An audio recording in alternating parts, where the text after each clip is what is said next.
কক্সবাজারে সেনাবাহিনীর নেতৃত্বে যৌথ বাহিনীর অভিযানে দেশি বিদেশি অস্ত্র সহ ৮ জনকে আটক করা হয়েছে। বৃহস্পতিবার দিবাগত রাত ৩টার দিকে কক্সবাজার সদর উপজেলার পিএমখালী ইউনিয়নে অস্ত্র উদ্ধারের জন্য দুটি বাড়ি ঘেরাও করা হয়। দীর্ঘ ৫ ঘন্টা ধরে পরিচালিত এই অভিযানে কোনো সন্ত্রাসী পালাতে পারেনি।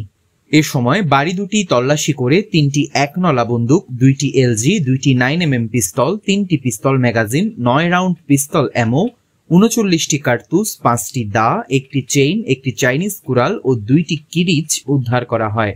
প্রয়োজনীয় আইনি প্রক্রিয়া শেষে আটককৃতদের বিরুদ্ধে মামলার প্রক্রিয়া চলছে বলে জানানো হয়েছে পুলিশের পক্ষ থেকে। আইনশৃঙ্খলা বাহিনীর পক্ষ থেকেও বলা হয়, উদ্ধার হওয়া অস্ত্রগুলো ব্যবহার করে আটককৃতরা গেল কয়েক বছর ধরে হত্যা সহ নাশকতামূলক সন্ত্রাসী কার্যক্রম চালিয়ে আসছিল। News desk, TTN।